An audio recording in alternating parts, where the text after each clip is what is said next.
狠咬了3口后，趁他吃痛时，他用力地挣脱了他的铁臂，起身把那碗中药端过来，递到他的面前，俏脸含微：“喝药吧。”战印被他咬痛了唇瓣，咬痛了脸，还要喝一大碗中药。他黑眸看着他时，接过了那碗中药。别给我摆出可怜兮兮的样子啊，我是不会心软的。战印低笑，他就是嘴硬心软。他一边看着他，一边喝药。药是很苦，但有他盯着他喝药，他就觉得药一点都不苦了，还带着甜甜的味道。很快啊，一碗药被战印喝了个精光。等他喝完了药，海童从他手里拿过了碗，进厨房清洗。老婆一走开，战印马上就在客厅里东翻西找，苦死了。他想找点吃的，缓解一下嘴里的苦味。你在找什么呀？海童出来，看到他在东翻西找的，问了句。战印迅速地取下婚戒，放在茶几底下，嘴里应着：“我的婚戒掉了，我找找。”找到了，在茶几底下。他捡起了婚戒，然后站直身子，若无其事地把婚戒带回左手的无名指上。海童没有说什么，也不知道他信了还是不信。早点休息吧。海童就跟他说了句，就回他的房间去。战印哦了一声，等他进了房间，把房门关上后，他像做贼似的，轻手轻脚地溜进了厨房。没有找到冰糖，但有白砂糖，他拿来了小勺子，打开了装着白糖的罐子，用小勺子挖了一勺的白糖放进嘴里。白糖的甜味啊，总算冲走了他嘴里的苦味。中药为什么那么苦呀？他真的就怕死喝中药。那个医生呢，也是就问也不问他的意思，直接给他开中药。吃了一勺的白糖，战印觉得好过点了。把小勺子清洗干净，放回原处。他转身往外走，在转身时，看到他的老婆大人正靠在厨房门口，两手插在裤兜里，瞅着他看。战印怔了怔后，很老实的道：“药太苦，我就吃了点糖。3剂药调理不好，喝完了，我再去叫医生帮你多开几剂，让你喝一段时间，准能把你的胃调理好。”海童说完，两手抽出来，转身就走。彤彤。战印跟着他走。彤彤胃都是靠养的，只要我3餐正常，多吃一点养胃的食物，不用吃药也能慢慢的调养好。我才没空帮你调养呢。是，我老婆很忙。你跟着进来做什么呀？你的房间也是我的房间，你在哪里睡，我就睡哪里。战印把他无赖的一面发挥得淋漓尽致的，回身关上房门后，就强搂海童入怀，低头寻着他的唇，先讨点丈夫的福利吧。可惜的是他老朋友来了，他不能和他造人，不过能赖在他的房里过夜也不错。不管海童怎么黑脸，战某少都赖在他的房里不走。他要是发狠，他就捂住胃部直呼好痛好痛，然后他的老婆大人就不赶他了，让他成功的赖在了他的身边，拥着他共眠。海童没有说原谅战印的话，但他的一言一行一举一动都透露着他的气消了。隔天战印醒来的时候，海童已经给他做好了早餐，他的是南瓜玉米小米粥。他的早餐呢，他刻意准备了多样故意要馋死他。我今晚会跟着我大姨去参加宴会，不陪你吃饭。你要是不去酒店吃，我在店里做好了晚饭，你让阿七过来拿。海童边吃着他的丰富又有营养的早餐，边交代着对面的男人：“要我陪你去吗？你们去参加哪一家办的宴会啊？不用你陪，我大姨带着我和小飞一起去。哪一家呀？我忘了，太多邀请函，我记不住那么多。”战印颇遗憾的道：“有大姨和表姐带着你，我也放心。那我继续加班吧，你让阿七给我送饭就行。老婆肯给他做饭了，他才不去酒店吃呢。加班可以别加到太晚，我晚上11点之前会回到这里。若是我回来没看到你在家，我把门反锁，你就在门口过夜吧，我是不会给你开门的。”海童的话说得很无情，战印却忍不住发笑：“我保证在家里等着我的彤彤归来。谁是你的不要脸呀？我是你的，我的脸，我那大少爷的自尊心已经被我丢到角落去了。海童瞪他一眼，赶紧吃你的粥，锅里还有一碗，你吃完了这一碗就自己进去盛。我的早餐太美味了，馋死你。战印低低的笑，他一点都不馋。吃饱喝足后，海童要出门了吧？彤彤啊！战印连忙叫住他。海童扭头看他呢，他温和地道：路上开车慢点哈，我时刻记着我开的是车，不是飞机。战印笑，眉眼温和，眼底满是柔情。昨晚呢，他就开车开得飞快，因为他担心他。海童先出门吧。战印的小米粥都还没有吃完呢，他不着急，慢悠悠地吃。门忽然又开了。海童折回来说道：我得看着你喝了药再回店里呢。他还以为能成功的避开吃药呢。现在他的胃已经不痛了。盯着战印喝完了药，海童才再次出门。在楼下却遇到了拖着箱子的老太太。奶奶！海童很意外地叫了老太太一声。彤彤，奶奶又被赶出家门了，搬来你这里住一段时间吧。老太太的借口用烂了，都还在用。反正她老了，脸皮也够厚，不怕笑话的。海童失笑的道：奶奶，你要过来住，跟你宝贝孙子说一声，他随时会安排人去接你过来小住，不用找那么烂的借口。老人家在家里是老祖宗，谁敢赶他出来？也就是以前的他单纯，以为老太太真的是和儿子儿媳闹矛盾，才会住到孙子这里。跟他说没用，得跟你说他说的，在家里你说了算。彤彤，你不嫌奶奶吧？奶奶，你能过来住，我高兴都来不及呢。哎，哪里会嫌弃？谁送奶奶过来的？老太太答道：我叫的网约车，免得半路上被你爷爷他们拦截。我活到这一把年纪，第一次见到有人的脸皮比我还厚的。哎，那海童脸色一沉，眼神冰冷。他们去打扰奶奶了。老太太说道：他们不知道我坐什么车，但拦过一次你妈的车，还有一次是你二婶的车。看海童脸色黑黑的，老太太反过来安慰着他：我们都知道那些人是什么德性，现在他们打着要彩礼的旗号，其实是想让我们对你生出厌恶，让你在我们家里过得不好。那点子心思我们还是能看得出来的哈。彤彤，放心吧，没有让他们讨到好处。他们拦截你婆婆的车辆时，你婆婆直接打电话报警，说有人拦路抢劫。你那个爷爷脸皮最后老是往地上躺，说是被撞的。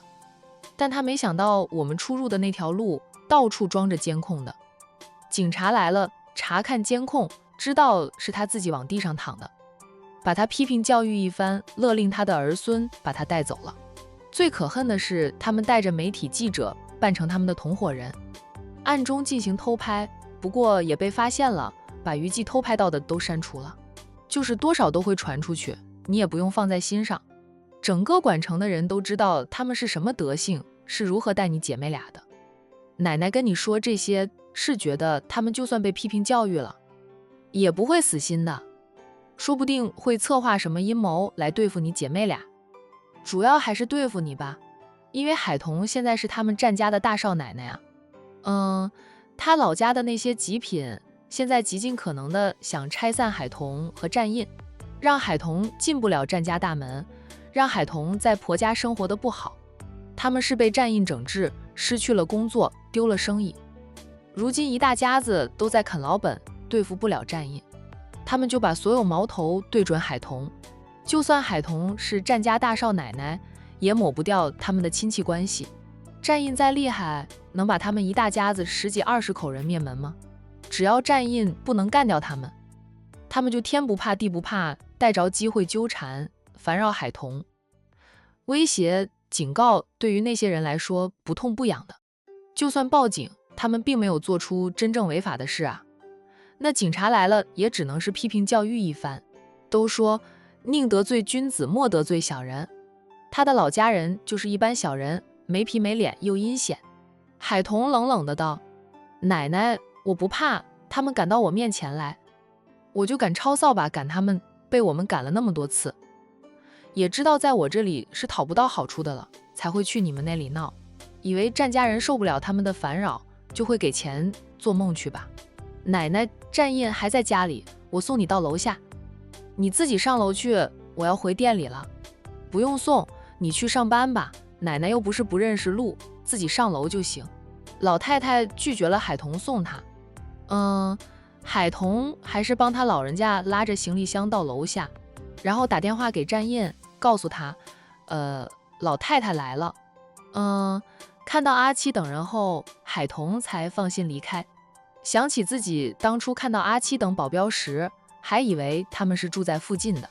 从明苑花园里出来，海童就察觉到有人偷偷地跟踪他。他不动声色，凭着自己对路况的熟悉，不走大路，专挑小路走，七拐八拐的甩掉了跟踪他的人。海童以为是娱记。虽然他的大少奶奶身份曝光后，并没有受到媒体记者的打扰，他心里清楚那是战印的功劳。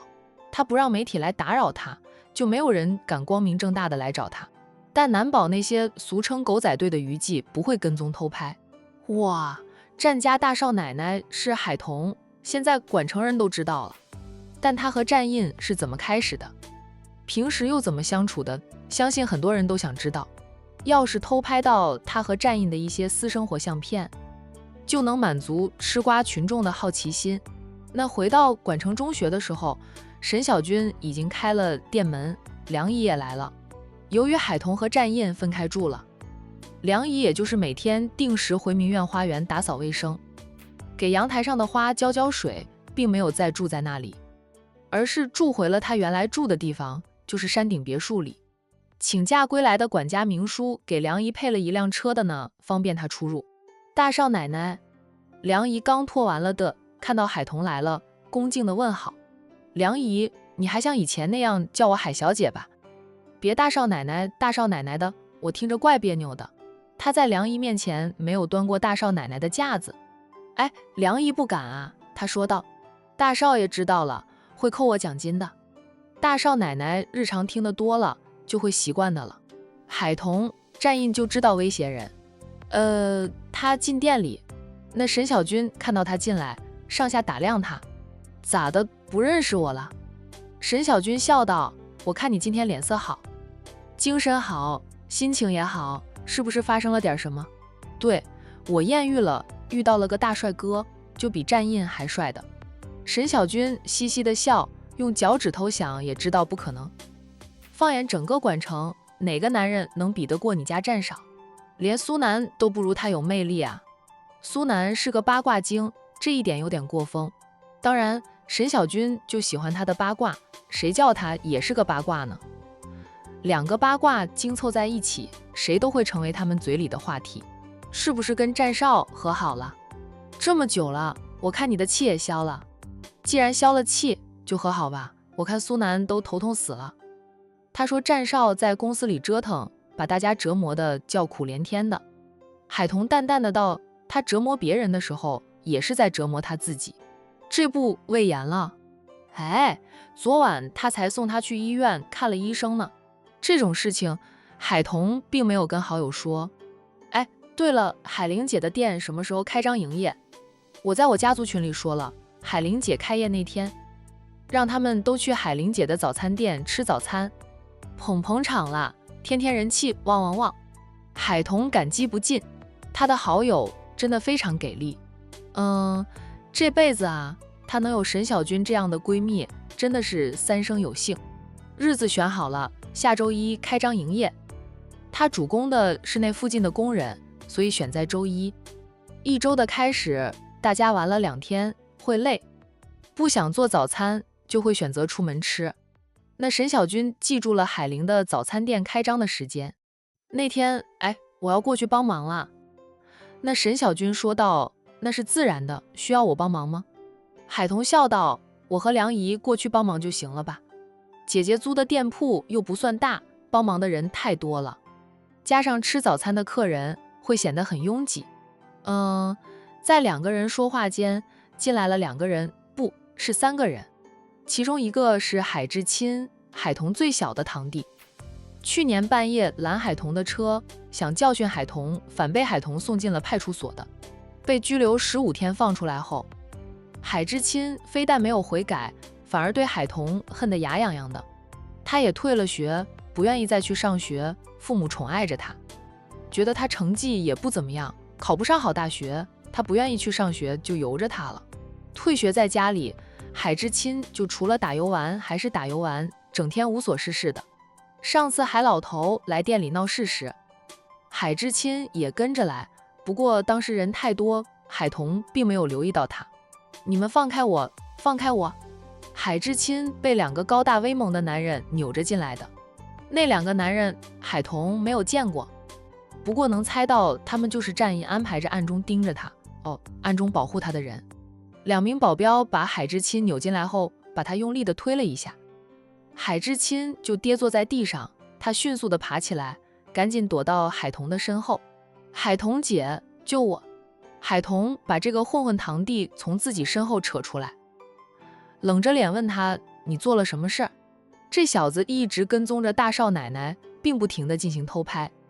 大少奶奶甩掉他后，他就直接来了这里。眼见四下无人时，他还想扎爆大少奶奶的车，被我们制止了。闻言，海童一巴掌就呼过去，拍在海之亲的手臂上，痛得他跳起来，本想骂人，见海童满面寒霜，想起当初海童狂揍他的彪悍，海之亲满腔的怒火也不敢冲着海童发泄出来，只能边抚着被海童拍打过的地方，边防备地看着他。我还以为是狗仔队呢，原来是你个混蛋！你跟踪我做什么？他是用手机偷拍还是用相机？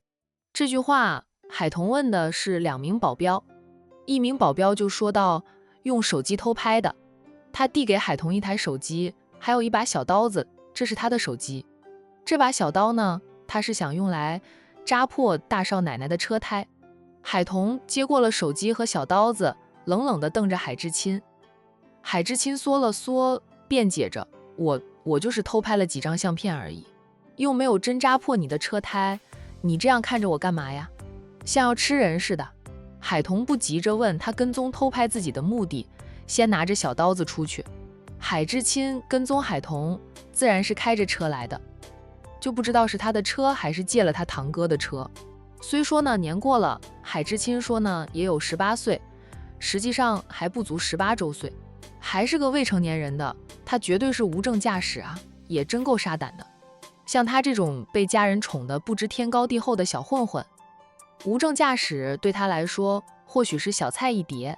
海之亲很快反应过来，他马上追着出去，边追边叫喊着，海童姐，你别扎我的车胎，我这车是借了二哥的。二哥说了，要是车子受损，以后别想碰他的车。二哥的车是豪车，大家要他跟踪海童，他就趁机要求二哥把豪车借给他过车瘾，否则他就不干这种会被海童狂揍的事情。他们都没有和海童交过手，不知道这个女人身手有多厉害。海之亲也知道大家推他出来当先锋，是因为他还没有真正成年。海童原本还不知道哪辆车是海之亲的呢，他主动招了海童是认得海之文的车的，毕竟一般兄弟姐妹当中就属海之文的车最好了。他走过去，手起刀落，就扎破了海之文那辆车的4个车胎。车胎被扎破，漏了气，很快啊，4个轮胎都扁扁的了。完了！海之亲看着扁扁的4个轮胎，一脸惊恐，我没那么多钱帮二哥换新的车胎，海童。他嚷嚷着，你得赔钱。海童冷冷地看着他，边玩着小刀就边走过来。海之亲的嚷嚷就变得小声了，站在他的面前，海童用小刀去拍了拍他的脸。哇，吓得海之亲那大气都不敢出，眼露惧意，怕死海童会在他的脸上划上2刀，那就破相了。他还没有娶老婆呢，是谁的主意？什么主意？跟踪我，偷拍我，还要扎破我的车胎。这些都是谁出的主意？目的是什么？把他的相片卖给于季换钱？海童觉得不会那么简单，我就是想报复你才会这样做的，没有其他目的了。海之亲就不敢说堂哥他们的确在策划着阴谋，大家都觉得他们现状是海童夫妻俩造成的，纠缠了数次也没有要到钱。爷爷天天骂他死去多年的三叔，骂三叔生了2个不孝女，有钱有势了也不知道拉扶一下娘家人，反而整治娘家兄弟，害得娘家兄弟丢了工作，还骂海童飞上枝头变凤凰了，也不肯拉扯一下堂妹们，让堂妹也能嫁入豪门，还说但凡换了一个孙女嫁入战家，他这海老头都能成为战家的亲家老爷，是战家的座上宾。想想都觉得威风倍有面子。然后呢，他二哥就想到了一条毒计，说他三姐，也就是二哥的亲妹妹，年纪和海童相仿，三姐又是像二伯的，据说二伯和三叔也有3几分的相像。海童也是像父亲的居多，所以三姐和海童也有3分的相似啊。那海志文提出让自己的亲妹妹照着海童的样子去整个容，然后把海童绑走，送到深山老林去，让海童无法回来，那样海志文的亲妹妹就能代替海童成为战家的大少奶奶，自己人成了战家的大少奶奶。海志文觉得亲妹妹肯定会向着娘家的，那他这个计划得到所有人的赞成。海之亲看着海童，在心里想着，二哥忽略了一件事，三姐虽然和海童姐有2、3分的相似，就算照着海童的样子整容，再学着海童的行事作风，但海童是会拳脚功夫的，他三姐娇生惯养，别说拳脚功夫了，连提桶水都吃力呢。二哥的计划真能实施啊？他三姐已经去做整容手术了，能不能真的整成海童的样子？海至亲还没有看到整容后的三姐，暂时不知道。海至亲，你是尝过我的厉害的，再不说，信不信我在你脸上划上几刀？你现在满脸的青春痘，已经够丑的了，再被划上几刀，那真是恐怖，以后都讨不到老婆，要当一辈子的光棍呢。海至亲脸色煞白，结结巴巴地道：我不能说。他这样说，海童就知道他老家那些亲戚憋着大招要对付他呢。他对2名保镖说道：把他给我带进去，我好好的招呼我的小堂弟。姐，我自己进去，别让他们碰我啊，他们手劲太大了。海至亲自己跳着跟着海童回到店里去，落在海童的手里，海至亲有自知之明，讨不到好处不说呢，还会被他揍成个猪头的。回到店里，他又是给海童搬凳子坐，又是给海童倒水喝。说吧，他们让你跟踪我做什么？你不说也无妨，我现在是什么身份你也清楚，我只要吩咐一声，很快就能把你们那点计划查得清清楚楚的。你若是说了，我给你钱打车回家。海至亲，他是差那点车费的人吗？说还是不说？海童2手握成了拳头，意思很明显啊。海童，你敢打我？姐，有话好好说。我说，哎，总成了吧？是他们叫我这样做的，跟踪你，偷拍你，然后把相片给三姐看，让三姐模仿你的言行举止。闻言，海童美眸闪烁，沈小军和梁姨交换了一下眼神，在场的都不是傻瓜，海至亲那样一说，就猜到了海家极品的计划了。然后呢？海童淡淡的问着。海至亲不肯说了，一口咬定了，他就知道这么多。海童姐，我年纪最小，他们商量什么事的时候都不带我的，也就是这一次要用到我，才让我知道一点点，其他的我是真的不知道了。海童也不逼他，就把他的手机递到他的面前。海至亲以为海童是要归还手机，连忙接过，就要道谢，谁知海童说道：把你手机拍到的相片全都删了，一张都不能留，不删的话我把你手机砸了。手机卡抠出来扔到前面那条大河里去。那海至亲就连忙道：我全都删掉。真是出师不利啊！第一次干侦探的活儿就被发现了。海之亲一边在心里腹诽自己跟海童八字不合，每次针对海童的时候，他都是失策的。在海童的瞪视下，海之亲解开了手机屏锁，然后手机又回到海童的手里，他也不敢说什么，眼睁睁地看着海童把他偷拍到的相片全都删了个精光。海童还点开他的微信，查看他和海之文等人的聊天记录，聊的都是如何打击报复他的，倒是没有发相片，应该是刚偷拍到，还来不及发给他们。确定把他手机里的相片都删了个精光后，海童才把手机还给他，警告他，再有下次，我就把你交给战少处理，他的手段比我的很多了，他不会弄死你，但能弄得你生不如死。海之亲脸色白了白，海童都这么厉害，那战少就更不用说了吧。姐，我保证不干这种事了，他们就算给我再多好处，我也不干了。他2次落在海童手里都讨不到好处。海之亲是恨海童恨得牙痒痒的，却又干不掉海童，谁叫他倒霉呢？让他去跟踪偷拍海玲姐还差不多。不过呢，海玲姐在爷爷他们的眼里不如海童姐有价值。一个是离婚带着孩子独自生活的可怜人，一个是首富战家的大少奶奶，谁更有价值？3岁小孩都知道。滚吧！海之亲凄凄爱爱地问：“姐，我的车费？”海童一瞪眼，海之亲就赶紧滚了。说话不算话，就知道坑他啦。他怎么会有海童这种堂姐的？那海之亲就一路骂着海童回到二哥租的房子去。至于二哥的豪车，4个车胎都扁了，他无法把二哥的豪车开回来，只能让二哥自己想办法了。幸好呢，车钥匙他是带回来的了。海之文知道小堂弟出师不利，被发现了不说，还丢了他的车在海童的店门口，那个气啊！他踹了小堂弟一脚，骂道：“你再怕要跑，也要开着车跑呀！你居然只带着车钥匙回来，不知道把我的车开回来啊！”二哥，我开不回来啊！海之亲被踹了也不敢生气，他怯怯的道：“二哥，你的车胎被海童扎破了，我想阻止的，可他手起刀落，速度快得很，我阻止不及。”海之文脸现肉疼，他扎破我的车胎了。扎了几个？海之亲伸出4根手指头。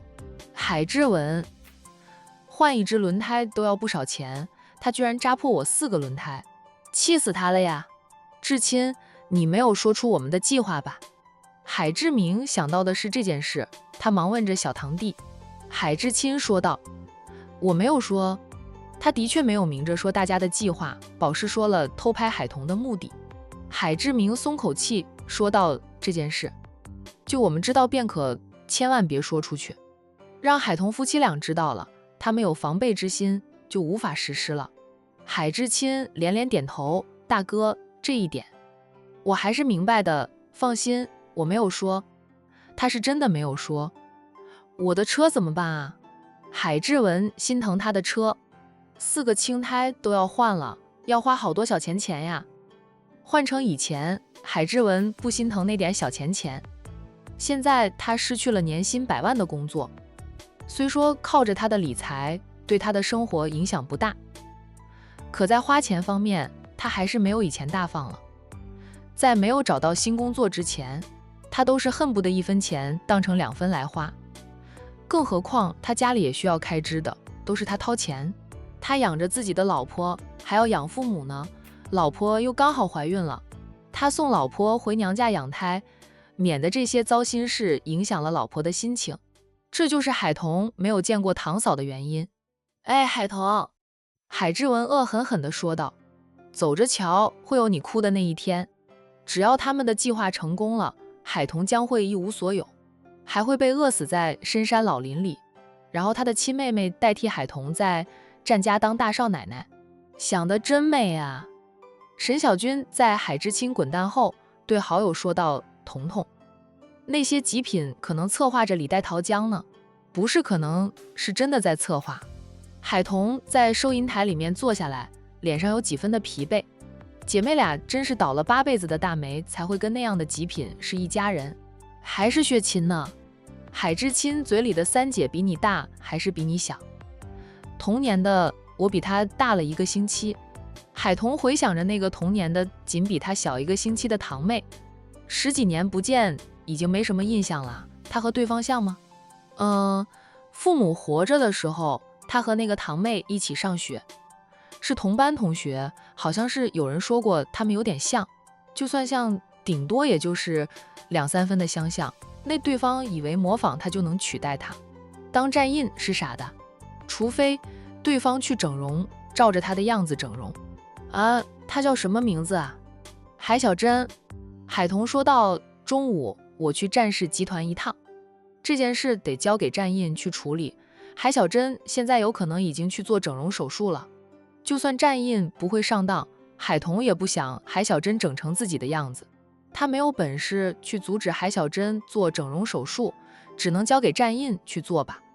现在夫妻俩是那些极品要算计的对象呢，夫妻俩该同心对付外敌，他们太可恶了，这样的毒计都想得出来。他们敢用海小珍整容成海童的样子，那要取代海童成为站家的大少奶奶，就是要置海童于死地。他们会有这样的想法，我一点也不奇怪。从我爷爷带着他们过来闹事索要钱的时候，我就知道他们不会罢休的，就算我给了他们钱，他们一样不会满足，只会想要更多，而他不可能给他们钱。他们就会想着换一种方式来讨到好处。大少爷不会上当的呀，梁姨肯定地道。都说画虎画皮难画骨，那个海什么珍啊，就算整成了大少奶奶的样子，也会露出破绽的。大少奶奶的言行举止不是1天2天就能学到，不说其他的，仅是大少奶奶会拳脚功夫，大少爷只要一试探就能试出真假，不管他会不会上当，这件事都要阻止。我可不想看到一个跟我一模一样的女人，还是我的堂姐妹。太恶心了。站印暂时还不知道海家极品会做出这么恶心的事情来。昨晚当了一回无赖，硬是赖在海童的床上睡了1夜，今早又吃上了老婆亲自为他准备的养胃小米粥。虽说被逼着喝了1大碗的中药，他是苦在嘴里，甜在心头。就算看到奶奶又搬过来住，当电灯泡了，他也不生气。老太太是跟着他一起回公司的，不过老太太并不会打扰站印办公，他老人家回了公司后啊，那就在公司里转悠。老太太衣着朴素，性德大家都认得她，否则呢会把她当成清洁工呢。就老太太转着转着就转到了站一晨的副总裁办公室，不用秘书敲门，他老人家直接推门进去。站一晨抬头看到是自家奶奶，他马上放下了笔，起身绕出办公桌，迎向老太太，笑道：今天吹什么风把奶奶吹来了？东南西北风，总有一种风在吹。老太太拍开了站一晨，要扶他的手：不用你扶，你奶奶我身体硬朗得很，没有看到你们一个个娶妻生子，奶奶都不会死的。那我就不娶妻生子了，让奶奶活到200岁。一落，老太太就敲了站一晨一记：臭小子，奶奶我今天跟着你大哥回公司，就是为了你的人生大事过来的。站一晨他现在逃还来得及吗？当然不行了。他赶紧硬是扶着奶奶走到沙发前坐下，然后他又蹲在老太太的跟前帮老太太捶腿，好奇又有点紧张地问：奶奶你相中谁了呀？我认识的吗？他是知道奶奶最近把视线瞄到他身上了，谁叫他是老二呢？大哥结婚了，按年纪啊都要轮到他了。奶奶我先说了，我对闪婚没兴趣，你别又去往地上一躺，让人就你逼我娶了你，救命恩人报恩哈。老太太笑眯眯的道：你大哥用上了，就不会再让你用了，放心吧。那他是谁？好奇了。说不好奇是假的，奶奶帮我长眼，挑选的呢，我想知道哪家女儿能入得我奶奶的眼。话说他到现在都没有明白奶奶为什么会相中海童当他们的大嫂，不明白战一晨就趁机问了。老太太答道：我当时的确是不舒服，被海童救了的，你们不要老是把我当成碰瓷的老太太。我也真的很喜欢海童，会一力促成你大哥和海童。这个得意某个得道高僧，他帮你大哥和海童批过命，说他们俩有一世的夫妻缘。战一晨，奶奶哪座庙的得道高僧啊，这么厉害，一般的神棍都能算姻缘吧？老太太是不会把得道高僧说出来的。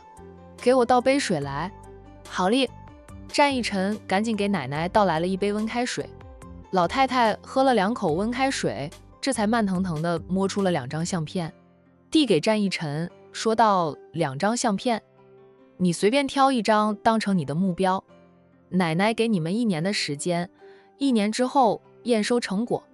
要是1年之后我们没有完成目标怎么办？滚蛋！